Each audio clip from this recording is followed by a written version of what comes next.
in the above caption on the charge of murder of Cristina and Pangalangan, find the defendant guilty.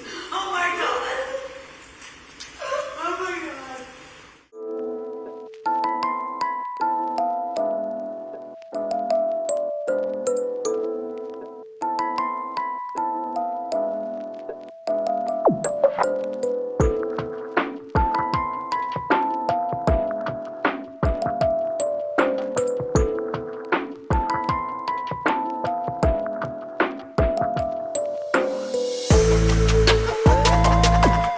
Welcome or welcome back, and thanks for being here. I'm Cassie, and this is A Wicked World. The story I have for you today is about a disabled young girl who seemed to be just too much baggage for her mother. This is the story of Cristina Pangalangan.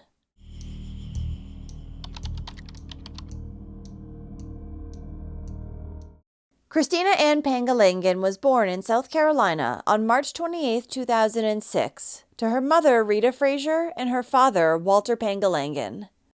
Rita and Walter had two older daughters together, Ashley, who was born in 1989, and Elizabeth, who was born in 1992. So the couple had waited quite some time before they had their third child, Christina. When the little girl was born, she had some disabilities, including cerebral palsy, spastic quadriplegia, developmental delays, and a seizure disorder. Spastic quadriplegia is a type of cerebral palsy which affects the person's ability to efficiently move and control all four limbs. Therefore, Christina required the assistance of a wheelchair. Due to her disability, she also had trouble swallowing, so she could only eat small amounts of solid food. Even though she was nonverbal, Christina was said to be a very happy and lovable little girl nonetheless. She loved snuggles, swimming, watching Dora the Explorer, SpongeBob SquarePants, eating chocolate donuts, and blowing bubbles. Now, Christina's mother, Rita, held a master's degree, and she worked as a teacher. She had also actually been awarded Teacher of the Year twice in the past. The girl's father made the majority of the household income, as he was a physical therapist. But not long after Christina was born, he started abusing substances. This caused Rita to decide to leave him. However, that also left her in a very difficult financial position because she was now caring for Christina all on her own.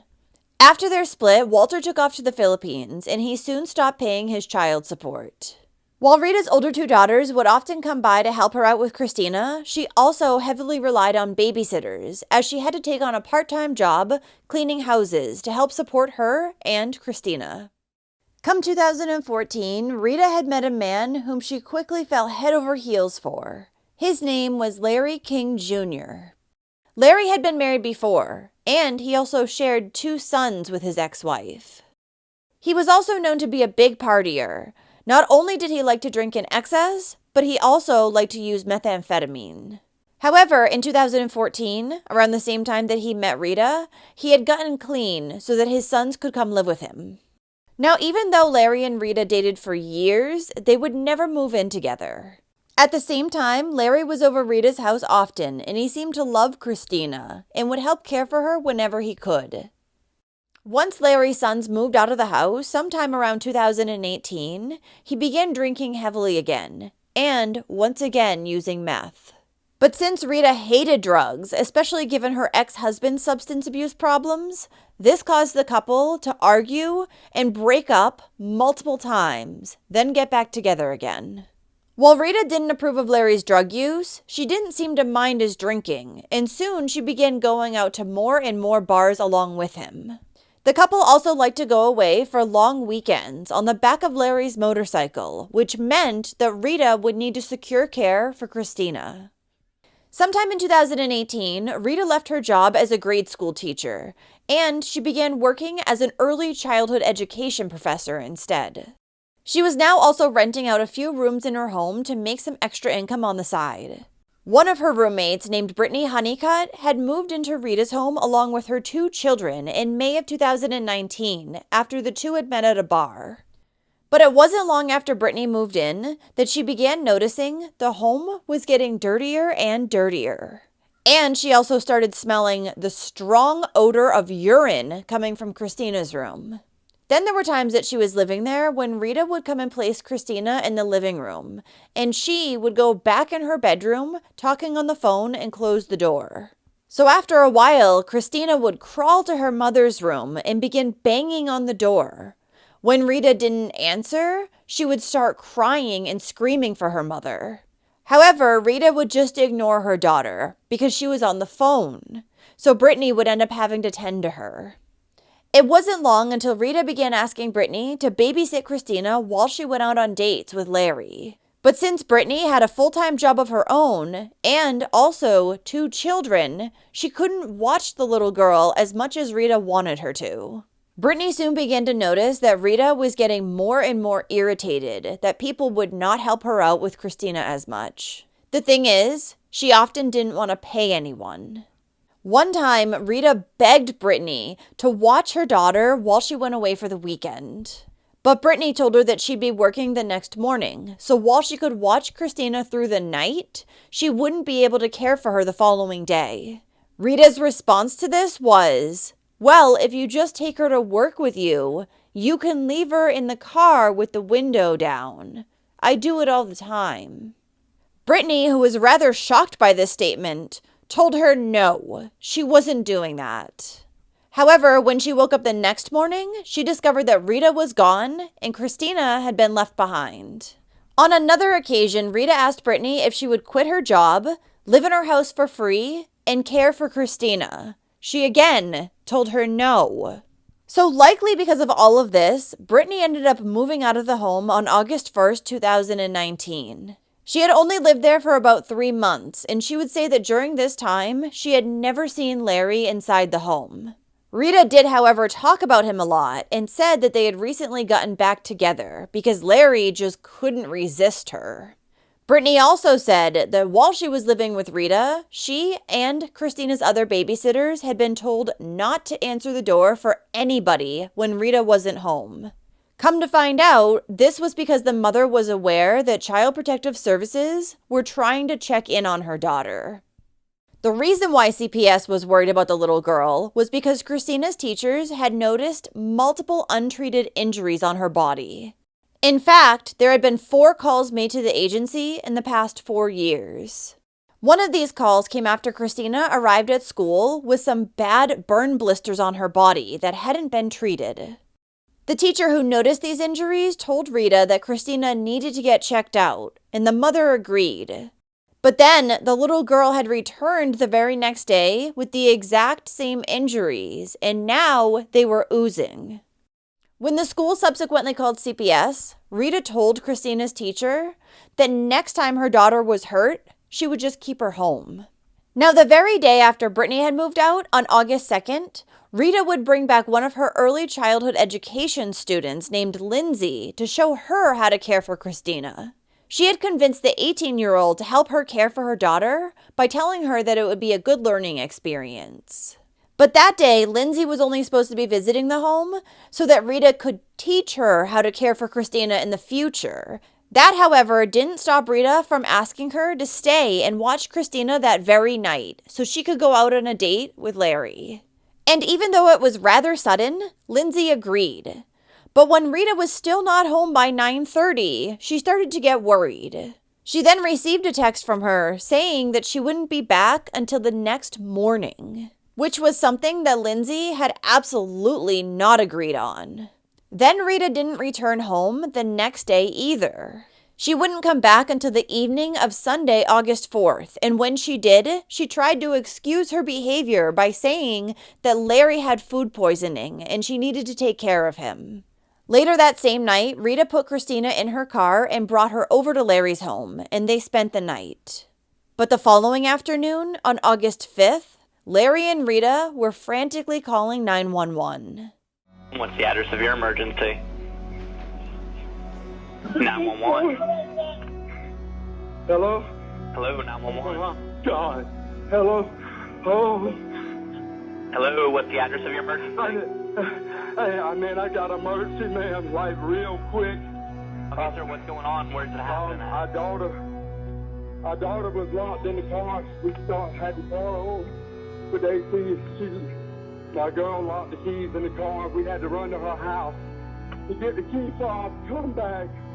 And, Okay, sir, what is the address that you're at, sir? 11685 Lake Country. God, I think she's gone, man. Sir, can you hear me? Man, please. What is your name? Please, 11685 Larry King. My name's Larry King. What's going on?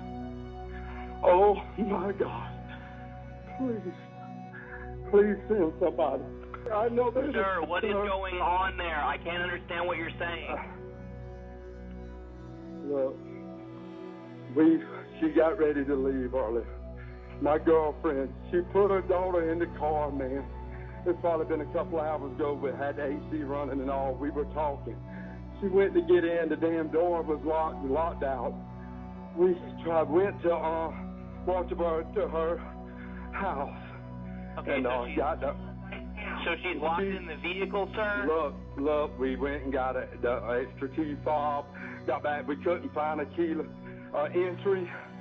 Okay, sir, is she stuck in the vehicle still? Look, man, we got out. She's gone, man. She's gone. I need Okay, you got her out of the vehicle. Is she breathing? Yes, sir, she's gone. I'm sorry, Rita. I'm so sorry. Sir, how old is she? 11685 Low Country Highway, man. Oh, my God. Oh, my God. Baby, oh, my God, baby. Sir, how old is she? She's 12. She's 12? You think she passed away?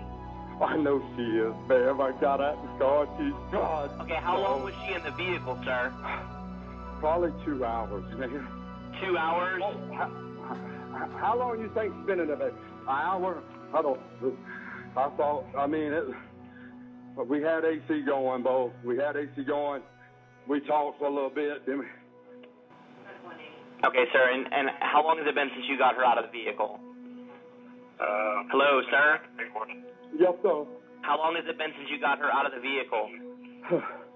Probably 10 minutes. As soon as I got her out, man, I called you 10 minutes. I don't know, man.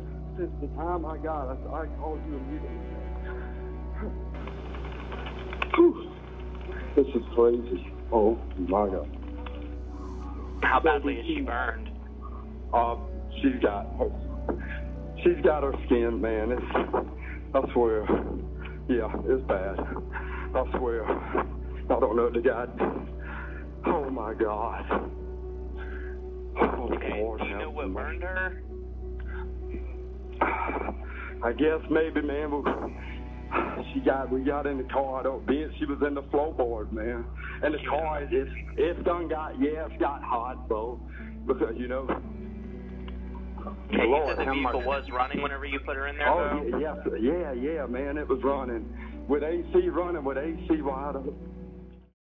As first responders arrived on the scene, they found 13-year-old Cristina lying face down on the ground next to her mother's car. She had burns and blisters all over her body, and her temperature read 110 degrees, but that's only because that's as high as the thermometer would go. The little girl was clearly way beyond help. Paramedics noticed that while Larry was outside, Rita had gone back inside the home.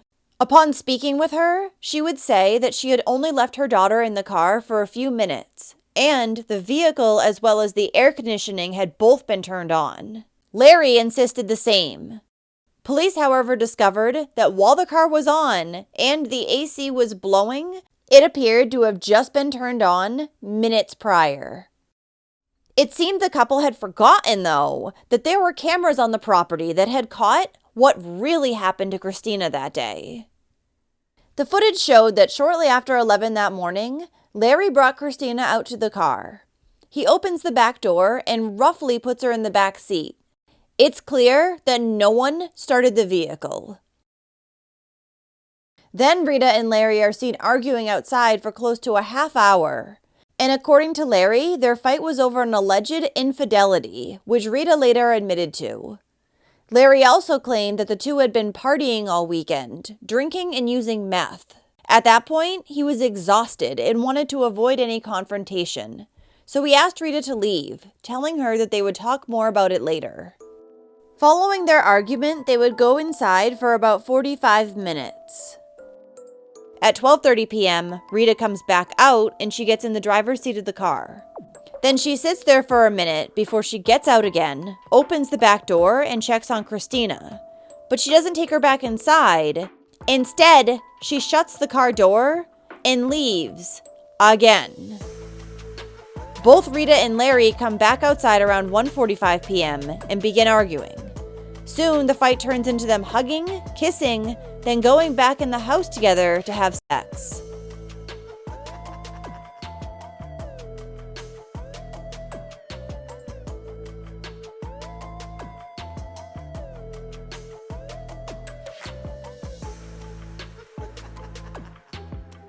At 3, they come back outside, at which point Rita went to the car to grab her cigarettes. She soon realized that all the car doors were locked, however. But instead of breaking open the window in a panic because her daughter is trapped inside, Rita and Larry walk around the vehicle for 10 minutes, trying to see if there's any way to get in. When they realize they couldn't, they go out back to grab a couple of tools from the tool shed, including a coat hanger. But that wouldn't work, so the pair decided to just sit on the swing on the front porch for about 15 minutes. Then they go back inside at 3:32 p.m.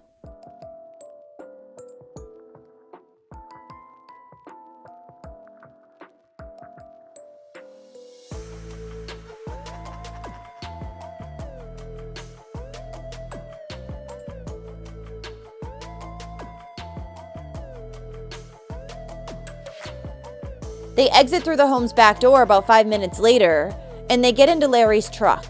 After more procrastination, they head to Rita's home in an attempt to find a spare key for her vehicle.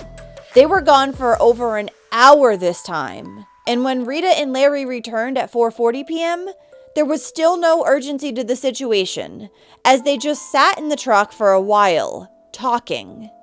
When they finally do get out, they walk towards the Jetta, but also decide to stop on the way for a hug. Once the couple finally did meander over towards the car, Larry tried using the key fob to open the door. But it wasn't working, and he couldn't figure out why. It would later be discovered that he kept pressing the lock button instead of the unlock button, but he just believed that the battery inside the fob was dead. Apparently, the couple also didn't realize that they could use the key itself to get inside the vehicle, so they began rocking the car back and forth, somehow thinking that that would work. Finally, 10 minutes later, Larry and Rita did figure out that they could use the key to open the car and get Christina out. By that point, she had been in there for nearly 6 hours.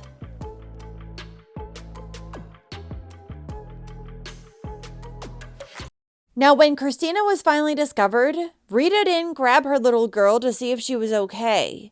Instead, she went back inside, while Larry took her out of the car and placed her face down on the grass. An autopsy of the 13-year-old's body uncovered that she had vomit in her lungs.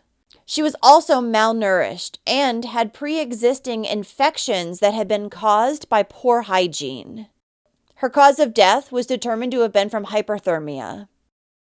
Both Rita and Larry were placed under arrest, and they were charged with murder, criminal conspiracy, and great bodily harm of a child.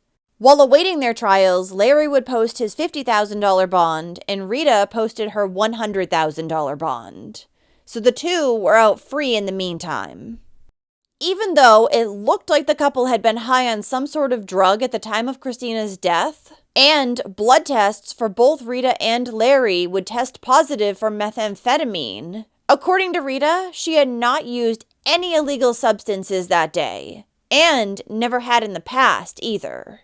This was something that Rita's older daughter also backed her on, saying that her mother absolutely hated drugs. Instead, she claimed that Larry must have slipped something into one of Rita's drinks that day. Her daughter even said that her mother hated weed so much that she had called CPS on her for just smoking weed once. But if Rita really had secretly been drugged by Larry, you think that she would have noticed it and she would have been rather upset with him, instead of being caught on camera hugging him, kissing him, and going inside the house to have sex, as Larry said.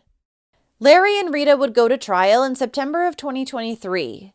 During this time, their defense tried to claim that while the couple had left 13-year-old Cristina in the car for an entire 6 hours, they'd been under the impression that the vehicle and air conditioning were both turned on. The prosecution, however, believed that Cristina was nothing but unwanted baggage for the couple. Not only was there the very damning evidence of the video surveillance footage to prove their point, but prosecutors also revealed some other shocking information. They told the court that there had been a loaded handgun found in the back seat right next to where Cristina had been sitting.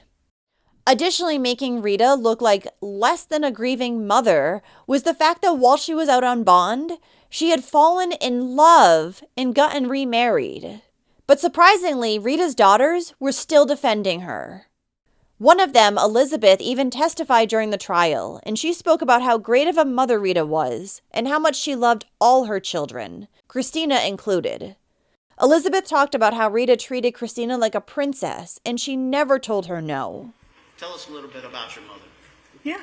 So, born and raised Walterboro. She raised me and my younger sister. So I was in the house for a very long time when we brought Christina home from the hospital. She was the miracle that we've been praying for. It was very hard for my mom to get pregnant again after me. It was a little complicated.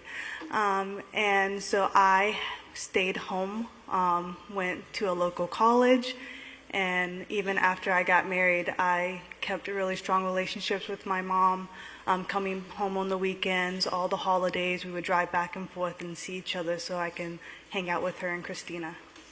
And so you were around for Christina's whole life? Yes, I was the one that she looked like. She was my special person, 5 days birthday difference, so we shared every birthday together. And what's the age difference? Only 13, 14 years. And so would you consider yourself part of a caregiver for her as an older sister? Yes, Mom and I, we had the plan in place. When she got too old to care for Christina, we already had a plan in motion for when I would take over. And again, could you describe your mother's relationship with Christina? Loving. Christina never heard the word no. Every single month, every single time we went out to eat, we lied and said it was her birthday because she loved being the center of attention and she loved music, so we always lied to get that happy birthday song sung to her. And then people at Shoney's, they kind of knew us, so they knew our facade, but they were always happy to play along with us. At the end of the trial, both Rita and Larry were found guilty on their charges. Rita was sentenced to 37 years in prison, while Larry was sentenced to 32 years. On the charge of murder of Cristina and Pangalangan, find the defendant guilty. Oh my God! Oh my God! We, the jury, in the above captioned case, on the charge of great bodily injury of a child, we find the defendant guilty. Oh my God! We, the jury, in the above captioned case, on the charge of criminal conspiracy, find the defendant not guilty.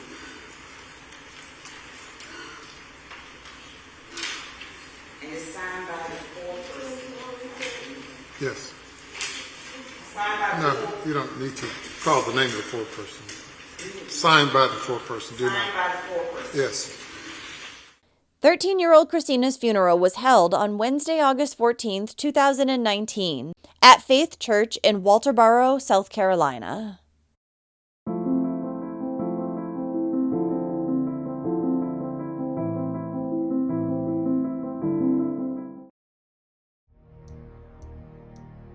Thank you to all the patrons of A Wicked World.